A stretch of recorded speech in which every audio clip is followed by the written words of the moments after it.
By 2013, the reign of drug kingpin La Tuta is under siege.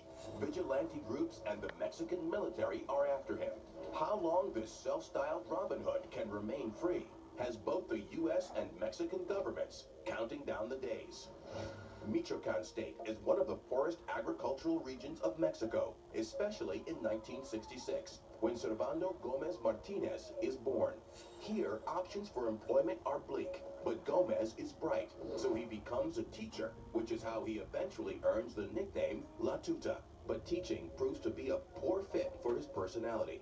He leaves that profession because it's just not something a guy with his hyperactive personality who wants to be in control really excels at. La Tuta starts off in the drug trade business as a mule. He's transporting drugs for the La Familia cartel. Eventually, he works his way up to becoming the leader of La Familia.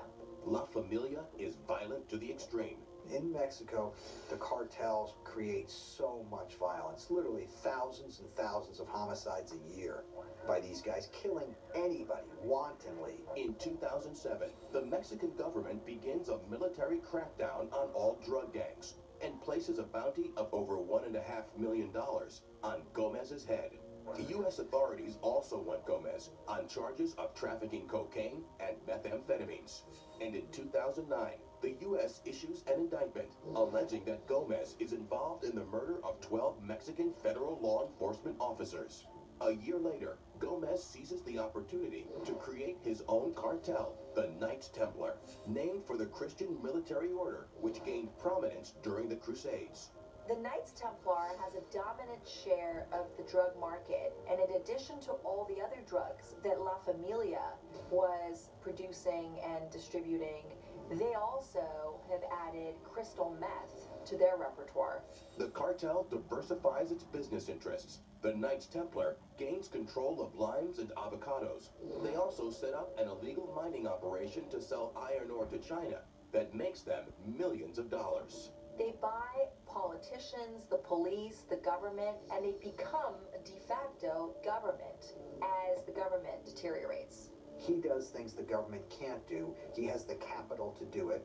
He uses his newfound wealth in the drug trade to do things that cause the people to support him, doing anything he can to buy the loyalty of the people around him. Gomez claims he has committed many crimes, but that he has never killed an innocent person. And so the Knights Templar is actually a ruthless and violent criminal cartel, which Servando Gomez Martinez runs as a ruthless, violent criminal. They're extorting, kidnapping, raping, and murdering locals, and yet they're going around and saying that they're protecting the locals. And he does so to the point that he eventually ostracizes himself from the population that had loved and adored and protected him. Finally, in early 2013, farmers and ranchers, along with alleged former cartel members, form self-defense groups. The vigilante groups get the attention of the Mexican government and force them to finally launch a very serious offensive to find Gomez. He is forced to flee and he vanishes into the hills. And he's on the run for about 2 years. He's literally in hiding, fleeing, staying in a building for hours or days only at a time. Still to come, a chocolate cake leaves